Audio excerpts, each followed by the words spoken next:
लखनऊ के कैंटोनमेंट क्षेत्र में दिन दहाड़े क्रॉस फायरिंग हुई। मुलायम सिंह द्वारा फिर नीचे के अधिकारियों को निर्देश दिए गए कि इस मामले को रफा दफा करो। अभी भी वो पेशी पे धमका रहा है, न्यायालय में सामने धमका रहा है। इनसे पंगा लेना क्या ठीक है? हम ही लोग जान पे खेल के काम कर रहे हैं और उनके निर्देश के अनुसार सरकार हमको कह रही है कि नहीं, इस पे बैक हो जाइए।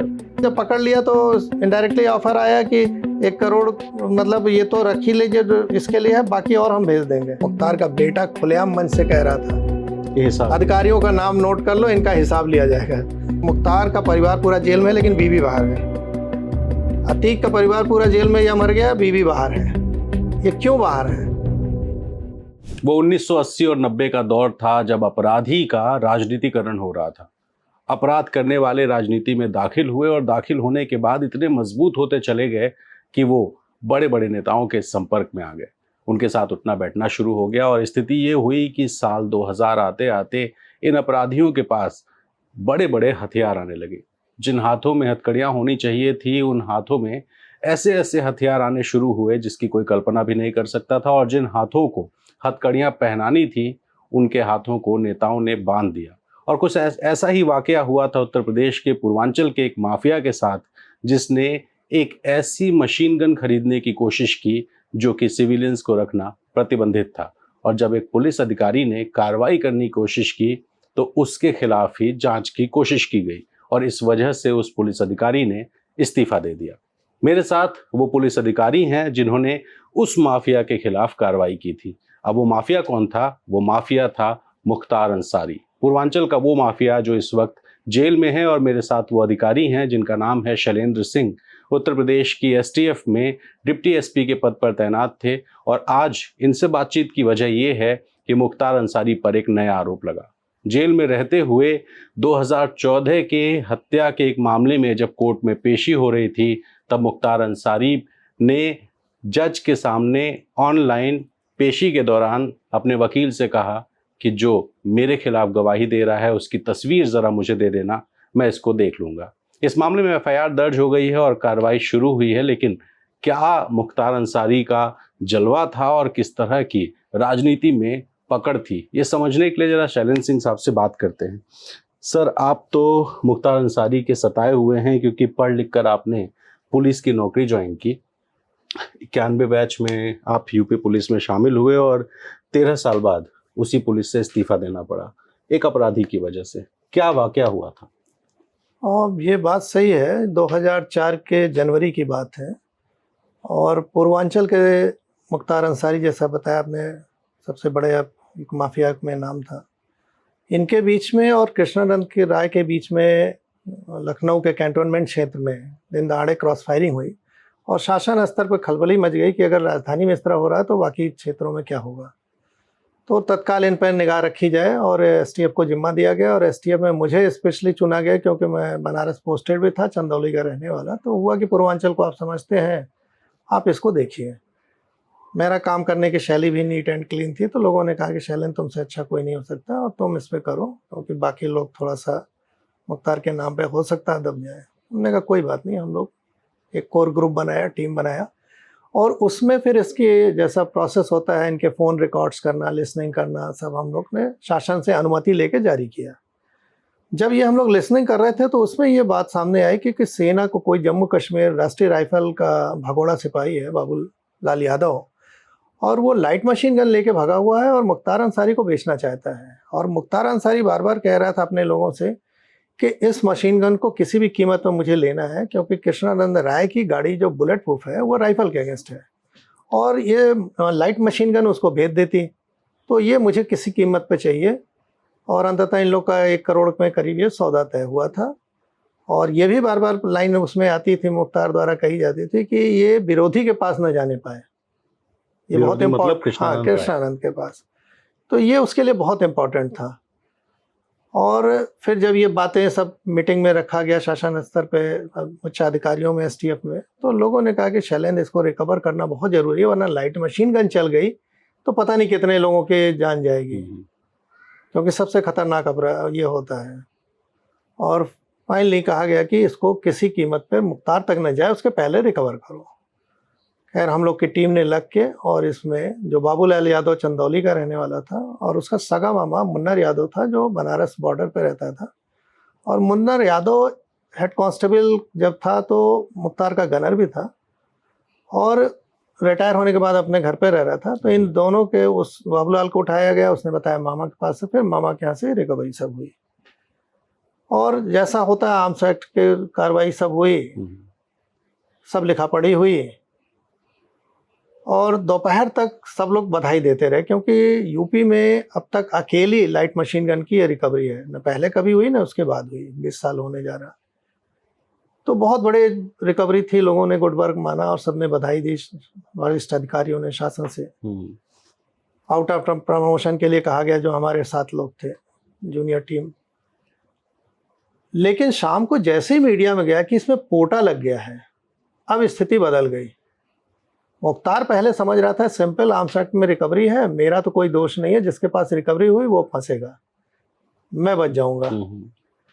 लेकिन पोटा में जो बात करता वो भी उतने दोषी हो जाता है। अब ये हीनियस क्राइम के अंदर फंस चुके थे, इनकी भी उतनी सजा होती। यहीं से पूरी स्थिति पलट गई। मैं एक अगर आर्म्स एक्ट का मामला है तो जिसके पास आर्म मिला है सिर्फ वो दोषी होगा। हाँ, वो दोषी मेनली प्राइमरी फेसी होता है। और अगर पोटा लग गया तो जो जिसको वो बेचना चाह रहा है और जिससे बातचीत कर रहा है, बातचीत चल रहा है, वो भी दोषी। और ये इसलिए और भी इम्पोर्टेंट साक्ष्य हो गया था क्योंकि शासन के परमिशन से सुना जा रहा था ये सब रिकॉर्डिंग, मतलब कॉल रिकॉर्डिंग आप लोग सरकार की परमिशन से, होम डिपार्टमेंट के। ठीक है। अब मुख्तार की स्थिति बहुत ही खराब हो गई, उसे लगा कि मैं बच नहीं पाऊंगा। तब उसने फिर शासन स्तर पर दबाव बनाया, सरकार पे दबाव बनाया। मुलायम सिंह जी के, आपको याद हो उस समय अल्पमत की सरकार इनकी बनी थी मायावती जी की तोड़ के 2003 में, और मुलायम सिंह द्वारा फिर नीचे के अधिकारियों को निर्देश दिए गए कि इस मामले को रफा दफा करो। जब मुझसे ये बात कही गई तो मैंने उन लोग से कहा कि सर आप लोग पुलिस अधिकारी हैं, जान रहे हैं कि मीडिया में नेशनल लेवल पे ये न्यूज़ चल रही है, और क्या कोई पुलिस अधिकारी इसको हटा सकता है या FIR बदल सकता है? तो संभव ही नहीं है। खैर जब ये सब नहीं हो पाया तो रातों रात उस समय वाराणसी जोन के IG, DIG और SSP जो STF हमारे थे राजकुमार विश्वकर्मा जी, जो अभी DG से रिटायर हुए, उनका सबका ट्रांसफ़र कर दिया गया। और बनारस के जो SSP थे, उनको ये जिम्मेदारी दी गई कि आप बात करिए, शैलेंद्र को समझाइए। उन्होंने मुझसे कहा कि शैलेंद्र इसमें किसी तरह ख़त्म करना है, मुख्यमंत्री जी का निर्देश है। तो हमने कहा साहब आप लोग बताओ हम क्या कर सकते हैं।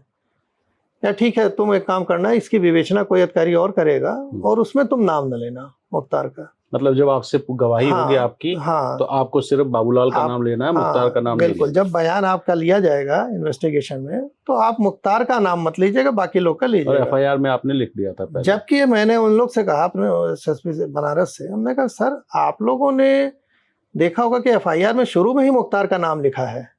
ऐसी दशा में हम मुख्तार का नाम अगर नहीं लेंगे, यानी अपनी FIR डिट्टो नहीं कर रहे हैं, तो कल को न्यायालय में मुझे जवाब देना और माना जाएगा कि भाई आप किस वजह से बदल गए थे। जब आपने FIR में नाम लिखाया तो आपने क्यों नहीं मुख्तार का नाम लिया? तो हमने कहा ये तो संभव ही नहीं है। तो कहे कि नहीं किसी भी तरह करना है। तो हमने कहा एक काम करिए, शायद आप लोग मुख्यमंत्री जी को समझा नहीं पा रहे हैं, आप नंबर दीजिए, हम बात कर लेते हैं, उनको अपनी स्थिति एक्सप्लेन करते हैं कि हमने जो भी कार्रवाई की सब आप लोग के निर्देश पे की, जान पे खेल के हमारी टीम ने की। अब हमारी गलती कहाँ है कि आप लोग हम पे प्रेशर बना रहे हैं, कल को हम न्यायालय में दोषी ठहराए जाए, तो ये शायद मैं अपनी बात रखूं तो समझ जाए। तो छूटते उन्होंने कहा कि नहीं शैलेंद्र, तुम्हारे नाम से मुख्यमंत्री जी यानी मुलायम सिंह यादव बहुत चढ़ जा रहे हैं और तुम ना बात करो तो ज़्यादा अच्छा है। तो उन्होंने कहा ठीक है, फिर आप लोग जानिए जैसे। अब पूरी टीम को वहाँ से क्लोज करके यूनिट को लखनऊ हेडक्वार्टर बुला लिया गया और सभी हमारे जो टीम थे उनको धमकाया जाता रहा, अपने बयान तुम लोग बदल दो, प्लस हमें भी समझाने के नाम पे कि भाई शायद चलता है व्यवहारिक रूप से, कभी 4 कदम आगे कभी 2 कदम पीछे। यही 10-15 दिन चलता रहा। अंत में देखा मैंने कि मेरी वजह से अनावश्यक मेरे जूनियर्स का नुकसान हो रहा है, सबका हो रहा है। तो मैंने अपने कंधे पे जिम्मेदारी लेते हुए फिर मैंने एक शांत मन से त्यागपत्र भेजा 11 फरवरी 2004 को। और त्यागपत्र में ही लिखा मैंने कि अब शासन सरकार को निर्देश माफिया दे रहे हैं काम करने के लिए, ऐसी स्थिति में हम जैसे ईमानदार अधिकारियों के लिए काम करना मुश्किल है, तो मैं स्वेच्छा से त्यागपत्र दे के जा रहा हूँ। अब इस पे भी इशू बना मुलायम सिंह ने कहा ये कंडीशनल रेजिग्नेशन जानबूझ के भेजा है कि इसको चीप पॉपुलरिटी चाहिए। मीडिया में दूसरे दिन सब यही बयान दिया, सदन में भी विधानसभा कार्रवाई स्थगित हो गई, आके उनको बोलना पड़ा, वहां भी यही कहा और बार बार बोला कि एक अदना सा अधिकारी मुझे बताएगा मुख्यमंत्री को कैसे काम करना है। तो ये बातें उन्होंने मेरे लिए कही और जो भी था, फिर इनसे भी क्षुब्ध होकर मैंने अंत में फिर 10 दिन बाद 21 फरवरी को एक सिंपल रेजिग्नेशन भेजा कि मुझे अब व्यक्तिगत कारणों से इस्तीफा देना है, मुझे काम नहीं करना है। तो मैं फिर वहाँ से रिजाइन किया नॉर्मल, और जो अंत में 10 मार्च को 2004 को इस्तीफा स्वीकार हुआ। कितना मुश्किल था मतलब उस वक्त, जब क्योंकि मुख्तार अंसारी जैसा आदमी जिसकी राजनीति में भी बहुत बड़ी पकड़ थी और उसके बाद जो है मुख्यमंत्री सीधे सीधे दखल दे रहे हैं, और मुख्यमंत्री के दखल के बाद एक पीपीएस अधिकारी, डिप्टी एसपी रैंक के अधिकारी इस्तीफा तो दे दिया, लेकिन जिंदगी आसान तो नहीं रही होगी। बहुत टफ होता है। आप जानते हैं कि जब लोगों में ये मैसेज आए कि एक बहुत बड़े माफिया, वो मुख्तार जैसा आपने बताया कि अभी भी वो पेशी पे धमका रहा है, न्यायालय में सामने धमका रहा है, तो ऐसी स्थिति में उस समय क्या जलवा रहा होगा जब शासन सरकार भी इसके साथ हो।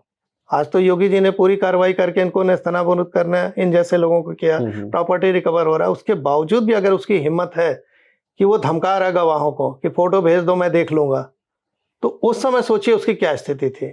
अब मेरे सामने सबसे बड़ा संकट था सर पे छत रखना और घर की रोजी रोटी चलाना, और मैं कहीं भी सरकारी उस समय मकान में रहता था, खाली करना था, बार बार प्रेशर हो रहा है खाली करिए, तो मैं कहीं भी किराए पर मकान लेने जाऊं तो मुझे अगर कोई दे भी दे, एक तो पहले ही मना करते थे, बाय द वे किसी ने दे दिया तो उस पर भी दबाव पड़ता था, फिर दूसरे दिन वो खाली करना पड़ता था। तो लगातार ऐसे करते करते साल भर बीत गया मुझे। तो एक साल तक मकान ढूंढते रहे, इधर उधर नहीं मिला। तो एक मेरे रिलेटिव थे, उनका आधा मकान बना हुआ था, उसमें किसी तरह मैं रहा। फिर मैंने धीरे से फिर ये फ्लैट मैंने परचेज किया और अंततः जाके फिर अपने परिवार को यहाँ शिफ्ट किया। सर एक चीज़ समझना चाहूँगा, जब आप एसटीएफ में थे और मुख्तार को या जो एलएमजी को लेके आप जांच पड़ताल कर रहे थे, किस किस तरह की घटनाएं आपके जहन में आई मुख्तार को लेकर के? नहीं देखिए, जब आप किसी बड़े माफिया पे काम करने चलते हैं तो सबसे पहले आपके जो नीचे के अधिकारी हैं, अरे कर्मचारी हैं, अधिकारी हैं, वो घबराते हैं और यही कहते हैं अपने पिछले अनुभव से कि सर इनसे पंगा लेना क्या ठीक है। तो मैं उस समय जो टीम भी बनाया, बहुत लिमिटेड लोगों की टीम बनाया। आप समझिए कि मुश्किल से हमारे पास उस समय 4-5 लोगों की टीम ऐसे लेके मैं गया कि भाई उन लोगों को हम लेके चलें जिनको हम ट्रस्ट करते हैं, और उनको लेके फिर मैं आगे बढ़ा। और वो लोग कहते थे नहीं साहब, वो हमारे वर्क शैली से भी प्रभावित थे, ईमानदारी से प्रभावित थे कि सब आपके लिए हम लोग जान लड़ा देंगे। और इस तरह की टीम लेके हम गए। और एक तो स्वाभाविक है, सबके मन में रहता है खौफ कि भाई लाइट मशीन गन उसके पास है, अब वो किस कंडीशन में है, अगर वो चल गई तो हमारा जो बुलेट प्रूफ जैकेट होता है वो जनरली राइफल के अगेंस्ट होता है। तो उनके दिमाग से कि अगर लाइट मशीन गन चली तो ये बुलेट प्रूफ जैकेट भी काम करेगा कि नहीं करेगा, हर तरह की बातें थी। लेकिन खैर हम लोगों ने टैक्टफुली वो सब रिकवर किया, कोई हादसा नहीं हुआ और एक सकुशल रिकवरी हुई। धमकियां मिलती थी? देखिए बहुत, मैं आपको बताऊं कि डायरेक्ट तो इसलिए लोग नहीं धमकी दे पाते थे कि मामला बहुत हाईलाइट था, मीडिया से लेकर हर जगह था, पब्लिक फोरम पे था, न्यायालय में चल रहा था केस। तो इन लोग बहुत समझदार होते हैं कि डायरेक्ट धमकी ना दो, लेकिन सिक्योरिटी हटा लेना या कभी कभी आपके साथ अपने बदमाश लोगों को लगा देना सिक्योरिटी में, जो पुलिस में रहते थे लेकिन उनके पेरोल पे थे। कभी कभी आपकी गाड़ियों का पीछा करना, लगातार आगे पीछे करना कि आप घबरा जाएं, ये हो जाए, तो ये सब चलता रहा। इनडायरेक्टली लोग कहीं ना कहीं कोशिश करते थे कि इनको धमकाएं, 10 लोग भेजते थे समझाने के नाम पे भी कि आप क्यों पंगा ले रहे हैं, ये है वो है, बयान बदल दीजिए। ठीक है, आप रिजाइन भी कर दिए, अब तो आपको कोई नहीं सुरक्षा है, कुछ है, न्यायालय में बयान बदल दीजिए। तो समझाने के नाम पे, इनडायरेक्टली धमकाने के नाम पे सब वारदातें होती थी।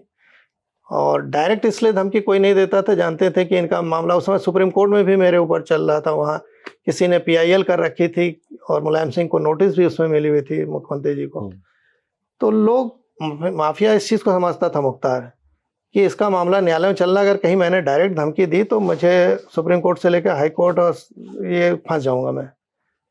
तो उसके पास भी लोग पूछते थे तो कहता था मैं इस मामले में कोई बयान नहीं दूंगा, न्यायालय में चल रहा है। तो इस वजह से डायरेक्ट धमकी तो नहीं मिली, लेकिन इनडायरेक्ट जैसा आपको बताया, घर नहीं मिलना, गाड़ी पीछा आगे पीछे करना, तमाम चीजें थी तो अच्छा, उस मामले में फिर हुआ क्या? आपने तो पोटा लगा दिया था जी। और आर्म्स एक्ट का मामला समझा जा रहा था, लेकिन लगा था पोटा। उसके बाद क्या हुआ? अब देखिए, पोटा यही सबसे बड़ी विडंबना थी। न्यायालय जब इन्वेस्टिगेशन हुआ तो जिस डिप्टी एसपी ने इन्वेस्टिगेशन किया, उसने बिना मेरा बयान लिखे सब उल्टे सीधे अपने लिख डाला अपने मन से, मेरा बयान भी नहीं लिया कभी। तो गिरफ्तारी बाबूलाल की आपने? हमने गिरफ्तारी करके एफआईआर लिखवाया मैंने, वादी बन के। विवाद भी हुआ। अब विवेचना में सबसे पहले वादी से बात होती है, मुझसे किसी ने नहीं बात की और पूरा 161 सीआरपीसी के तहत अपने मन से बयान लिखा गया। और लास्ट में उसमें मुलायम सिंह ने, जो सबसे बड़ा उनको गवर्नमेंट बचाने की पड़ी थी, उन्होंने पोटा लगाने की परमिशन ही नहीं दी टेक्निकली। तो पोटा तो लगा दिया था। लेकिन दिक्कत वही तो मैं कह रहा हूँ, पोटा केंद्र का था, यहाँ सब जगह लागू था, इनसे हटना नहीं था। लेकिन एक औपचारिक स्वीकृति सरकार की चाहिए थी, वो औपचारिक स्वीकृति इन्होंने आउट ऑफ वे जाके नहीं दी, जबकि अगर देखा जाए कोर्ट में तो वो इलीगल है। जब बाद में मायावती मुख्यमंत्री बनी उनके बाद, तो मैंने वो भेजा भी रिप्रेजेंटेशन कि भाई इसको देखिए उस समय किस आधार पे इन्होंने पोटा की स्वीकृति नहीं दी, 2007 जबकि सब कुछ शासन परमिशन से था, लिखा हुआ केस डायरी में, उसका इंटेंशन साफ है कि वो मारना चाहता था उनको, इसलिए खरीद रहा है। बाद में वारदात भी हो गई वो 1 साल बाद, 2005 में। हाँ 5 में। तो ऐसी स्थिति में मैंने कहा कि ये पोटा जो इन्होंने परमिशन नहीं दी लगाने की और उसको बचा लिया सिंपल आर्म्स एक्ट में इन्वेस्टिगेशन होके और केस डायरी चार्जशीट लगी, तो ये गलत है। लेकिन अब कोई सुना ही नहीं उस समय। आप कोर्ट नहीं गए? नहीं, हम क्या कोर्ट जाते हैं, हम तो कोर्ट ने जो बयान लिया, कोर्ट में गए, कोर्ट ने बयान दे दिया। अब ये कि इनकी हनक कितनी होती है, आप सोचिए कि कोर्ट को भी प्रभावित करते हैं ये तो कोर्ट को भी प्रभावित करते हैं। आज से इसके पहले कभी इन लोग पे कार्रवाई हुई? हर जगह छूट जाते थे। लेकिन अब जब योगी जी आए हैं वर्तमान सरकार के शक्ति की वजह से, तब गवाहियां हो रही, न्यायालय में इनको साक्ष्य के आधार पर दोषी बनाया जा रहा है, पैरवी भी मजबूत हो रही। लेकिन पहले तो कहीं कुछ नहीं होता था और न्यायालय भी कहता था भाई सबूत नहीं है तो हम छोड़ देंगे। तो ये सब मिला जुला, एक कहते हैं ना, एक सिस्टम का खेल। माफियाओं ने लोकतंत्र के सभी आधार स्तंभों को ऐसा कब्जा कर रखा था, वो नजदीक से देखा मैंने और मैंने लिखा। कोई ऐसा वाकया याद है? नहीं, वाकया किस चीज का? मैं मुख्तार से जुड़ा हुआ कोई ऐसा वाकया? नहीं, देखिए मुख्तार जुड़ा वाकया हमसे डायरेक्ट तो पंगा नहीं लिया इसने, क्योंकि जानता था मेरे बारे में कि सुनने वाले नहीं है।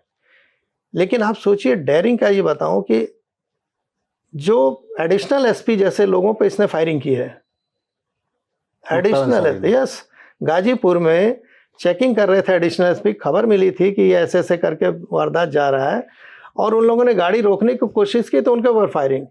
सिपाही दरोगा को ये ऑलरेडी मार चुका है, वो सबका केस चल रहा है। विश्व हिंदू परिषद जो इतनी बड़ी संस्था है, उसके कोषाध्यक्ष नंद कुमार रोंगटा का अपहरण करके मार डाला, पैसा भी ले लिया जैसा बताते हैं, और कुछ नहीं हुआ इसका। उसमें अब सजा हुई है, मतलब अब हुई ना, उस समय तो नहीं हुआ ना, गैंगस्टर लग गया तब सुनवाई हुई, लेकिन उस समय नहीं हुआ। तो ये सब देखने के बाद लोग समझते थे कि इनका तो कोई कुछ बाल बांका भी नहीं कर सकता है। लेकिन होता है कि समय सबका हिसाब लेता है। योगी जी की सरकार आई, अभी मैं कुछ दिन पहले माननीय योगी जी से मिला भी और मैंने ये कहा कि जनता आपकी तरफ बहुत उम्मीद से दिख रही है, इन्वेस्टर्स देख रहे हैं और ये बहुत बढ़िया माहौल आप लोगों ने दिया कि कम से कम लोगों में ये एक मैसेज गया कि बड़े पे भी कार्रवाई हो सकती है और हो रही है। तो अब जाके संभव हुआ। 20 साल लग गए, सोचिए 20 साल तक कोई सपने में नहीं सोचता था कि ये सब होगा। अगर आप पुलिस में होते तो अभी किस रैंक पर होते? हमारे साथ के लोग हैं एसएसपी और डीआईजी होने वाले हैं। एसएसपी डीआईजी हो गए होते, लेकिन 2004 में आपने नौकरी छोड़ दी। 2004 से 2023 तक कैसे अपने आप को फिर एस्टेब्लिश किया आपने? नहीं, बहुत टफ है, बताया ना कि सबसे पहला जिम्मेदारी होती है घर की। हम तो अकेले थे नहीं, परिवार था। परिवार की रोजी रोटी चलाना, बहुत बड़े घर के नहीं थे। सौभाग्यशाली था कि मेरी पत्नी पढ़ी लिखी थी, उन्होंने इमीडिएट नौकरी ज्वाइन की, बच्चे को पढ़ाया, अब तक उन्होंने ही घर संभाला। मैं तब भी जानता था कि मुझे काम करना है, तो मैं सोशल स्तर पे काम करता रहा अपना। आरटीआई पे मेरा काम सबसे बड़ा था पूरे इंडिया में। ई गवर्नेंस पे मेरी पीआईएल पड़ी है 2010 में, आज से 12 साल पहले। जो आज लोग बात करते हैं कि सब कुछ ट्रांसपेरेंसी होनी चाहिए, अकाउंटेबिलिटी, उस समय 2010 में मैंने पीआईएल की थी। माननीय मोदी जी जब 2013 में मुख्यमंत्री थे तो उस समय मिला था, मैं मेरी पीआईएल देखा था, उन्होंने कहा शैलेंद्र तुम अकेले कैसे लड़ रहे हो, माफिया से लड़ रहे हो, सरकार से लड़ रहे हो, न्यायालय में पब्लिक के हित के लिए काम कर रहे हो, तो मेरे साथ आओ। खैर उस समय बाद में इनके साथ काम किया कुछ दिन तक। तो ये दौर 19 साल का बहुत टफ था, अपने को इस्टेब्लिश करके रखना, जनता में काम करना, परिवार को देखना, सुरक्षित रखना, रोजी रोटी चलाना, बहुत कठिन दौर था, उसको नहीं याद करना चाहता। अंत भला तो सब भला। और अब कम से कम लोग मिसाल भी देते हैं कि भैया आपकी वजह से एक संदेश गया कि नहीं, हम लोग अगर सही रास्ते पे हैं तो देर है लेकिन अंधेर नहीं है। अपनी और घर वालों की कितनी चिंता उस घटना के बाद? नहीं, चिंता देखिए किसको नहीं जाहिर होगी, निश्चित तौर पे होगी। बिल्कुल। सवाल मेरा ये है कि लखनऊ में रहना, या आप कहाँ, लखनऊ ही रहते थे? लखनऊ। तो लखनऊ में रहना, लखनऊ में परिवार में बच्चों को स्कूल भी भेजना है, अगर पत्नी काम कर रही है तो उनको रोज घर से बाहर जाना है, सिक्योरिटी आपको मिल नहीं रही है, तो वो दौर कैसा, मतलब उसको? मतलब आप सोचिए कि पत्नी हमारी पढ़ाती थी, जहाँ छुट्टी होती थी, गाड़ी थी नहीं तो रिक्शे पे आती थी, रिक्शे पे अटैक हुआ, मोबाइल छीनने, पर्स छीनने के बहाने। लेकिन मैं जानता था वो पर्स नहीं छीनना था, वो लूट नहीं था, वो धमकाना था, संदेश था। लेकिन उसमें भी जो खैर मुकदमा तो लूट का ही लोग लिखा जाएगा, मैंने वो चीज़ें नहीं मेंशन की, इसलिए नहीं मेंशन की कि लोग घबरा जाएंगे। लेकिन कहीं ना कहीं संदेश था कि आपका परिवार सुरक्षित नहीं है, आप पीछे हट जाइए। लेकिन ऊपर वाले की मेहरबानी, हम लोग अपने सही रास्ते पर रहे और सकुशल हैं आज। अच्छा, कितना पुलिस डिपार्टमेंट पर अपराधियों का दबाव हुआ करता था? नहीं, पता है ना, पुलिस अधिकारी, पुलिस पे इतना अपराधियों का दबाव होता है, तो कह तो रहा हूँ, हम ही लोग जान पे खेल के काम कर रहे हैं और उनके निर्देश के अनुसार सरकार हमको कह रही है कि नहीं, इस पे बैक हो जाइए। अब इससे बड़ा क्या उदाहरण चाहिए? यानी पूरा लिख दिया, कोटा लगा दिया, उसके बाद कहा जा रहा है कि अपना ही जो लिखा हुआ उसको बदल के बोल दो कि वो नहीं था। ये तो एक सामने घटना हुई। मैंने जब बाद में जाके और देखा, मऊ का उदाहरण मैं दूं, जब रिजाइन किया तो मऊ में मैंने जाके मीटिंग की, लोगों से मिला, लोगों से यहाँ तक कहा कि आप लोग को शर्म नहीं आती, बार काउंसिल में जाके कहा कि इसके जैसा अपराधी आप लोग का विधायक है माननीय।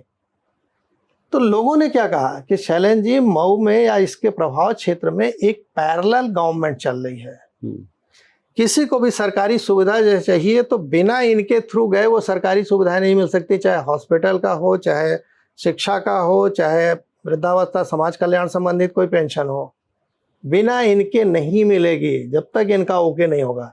जितने ठेके पट्टे हैं सब इनके से पूछ के दिए जाते हैं, औपचारिकता खाली है। तो पूरा पैरेलल एक साम्राज्य इनका पूर्वांचल में चल रहा था।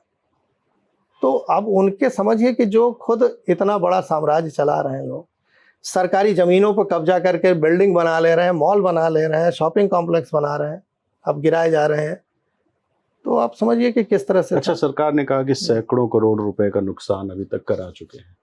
आपके हिसाब से ये नुकसान पर्याप्त नुकसान हो चुका है कि संपत्ति इतनी बड़ी है कि अभी ये नुकसान जो है शुरुआती है? देखिए, अभी अतीक जब मरा तो मीडिया में ही कहीं आया कि अतीक का साम्राज्य 10-11 हजार करोड़ से या उससे ऊपर का है। मुख्तार इससे भी ज्यादा होशियार है। और मुख्तार का साम्राज्य लोग कहते हैं 15-20 हजार करोड़ का है। अभी कितने सौ करोड़ की रिकवरी हुई है। कहीं आज ही मैं कल पढ़ रहा था, मैं 200 करोड़ के आसपास रिकवरी, 300 करोड़, 300। अब कहाँ 300, कहाँ 15,000 करोड़ प्लस। यानी अभी भी फाइनेंशियली कुछ, इसीलिए जब तक फाइनेंशियली इनका नुकसान नहीं होगा, आज उनकी जो अकड़ है वो क्यों है? कल उसने न्यायालय में धमकाया, क्यों धमकाया? वो अपने लोगों से कहता भी है कि ठीक है, कितने दिन योगी जी रहेंगे, कभी न कभी तो बदलेंगे, हमारा आर्थिक साम्राज्य कायम रहे। आप देखिए, मुल्ला मुख्तार का परिवार पूरा जेल में, लेकिन बीवी बाहर है। अतीक का परिवार पूरा जेल में या मर गया, बीवी बाहर है। ये क्यों बाहर है? पकड़ में नहीं आ रही हैं। हमें तो लगता है इंडिया से भी बाहर चली गई होंगी। ये लोग बाहर से बैठ के अपने आर्थिक साम्राज्य को आज भी मैनेज कर रहे हैं। इनके गुर्गे आज भी हैं, वरना ऐसे कॉन्फिडेंस से नहीं बोलता कि तस्वीर भेज दो हम देख लेंगे। कहीं ना कहीं उसका तो पैरेलल साम्राज्य है उसका कायम, उसके लोग बंदे अभी भी हैं पावरफुल। अच्छा, वो LMG कितने में खरीदने की डील हो रही थी? 1 करोड़ में करीब उस जमाने में आज से करीब 19 साल पहले 1 करोड़ में। और तो 1 करोड़ उसको था, कह रहा था और भी दे देंगे। इवन मुझसे जब पकड़ लिया तो इनडायरेक्टली ऑफर आया कि 1 करोड़ मतलब ये तो रख ही लीजिए जो इसके लिए है, बाकी और हम भेज देंगे जितना आप कहिए। तो एक LMG थी और गोलियां कितनी थी उसकी? 300 राउंड प्लस 300 राउंड। तो इसका 1 करोड़ रुपए। 1 करोड़ 1 करोड़ उनके लिए क्या है? नहीं मतलब उस जमाने की बात कर रहा जमाने हूं तो बहुत है। आज के जमाने में देखिए तो ये कम से कम 10 करोड़ से ऊपर की डील थी, एक बंदूक के लिए और एक व्यक्ति की हत्या के लिए। कारण यह है कि वो व्यक्ति उसके आर्थिक साम्राज्य को चुनौती दे रहा था। पहली बार उनके प्रभाव क्षेत्र में गाजीपुर में विधायक कृष्णानंद जीत के आए। तो उनको लग रहा था अगर ये इसी तरह से जीते रहे, चैलेंज करते रहे, तो कल का तो हम खत्म हो जाएंगे। तो उसको मरवाने के लिए वो कुछ भी करने को तैयार थे, क्योंकि उस डर के साम्राज्य के आधार पर कई हजार करोड़ का एम्पायर खड़ा कर लेते हैं। उनका, इन लोग माफियाओं का क्या होता है, साम्राज्य का जो नींव बनती है क्या है? डर, खौफ, पब्लिक में खौफ कि हमारे खिलाफ ना बोलना नहीं तो ये हर्ष कर दिया जाएगा। तो वो उस डर का साम्राज्य कायम करने के लिए जो भी इनको करना होता है, 1 करोड़ तो बहुत छोटी राशि इनके लिए है।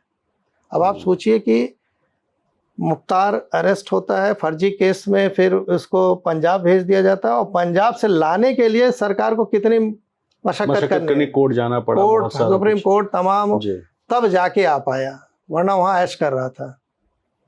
और उसके चक्कर में कई जेलर भी सस्पेंड हो गए। हाँ, कह तो रहा हूँ, क्योंकि जेल में रहते यूपी के जेल में भी रह के उसने जेलर्स को सेट कर लिया। बिल्कुल, वो तो जहां जाता है तुरंत पैसा दे के सेट कर लेते हैं। अब तो बेटा भी जेल में, सब जेल में, खुद भी जेल में, भाई की सांसद की जो सदस्यता से संसद की वो भी चली गई। फिर भी आपको लगता है कि अभी अंसारी परिवार का प्रभाव है? भाई, इसकी पत्नी अभी तो बाहर है ना, इसके बाद नेक्स्ट कौन है? पत्नी ही तो है। और क्यों बाहर है? सब कोई मिल जा रहा है, पत्नियां इन दोनों अतीक क्या इनकी नहीं मिल पा रही, उसका रीजन क्या है? क्यों? क्योंकि वो बड़ा, इतना बड़ा साम्राज्य उसको नहीं छोड़ सकते हैं। अतीक की मौत हो गई, जनाजे में उसकी पत्नी नहीं आई, इससे बड़ा कुछ हो सकता है? क्योंकि उनको अपना आर्थिक साम्राज्य बना के रखना है। और मुझे जहाँ तक हमें लगता है कि मुझे लग रहा है इंडिया से बाहर अपना नेपाल के रास्ते कहीं मिडिल ईस्ट में चले गए हों, कहीं चले गए हों। तो ये आर्थिक साम्राज्य इतनी जल्दी इन लोग छोड़ना नहीं चाहेंगे। लेकिन पुलिस जिस तरह से कार्रवाई कर रही, कम से कम पहले की अपेक्षा तो बहुत कुछ बदला है।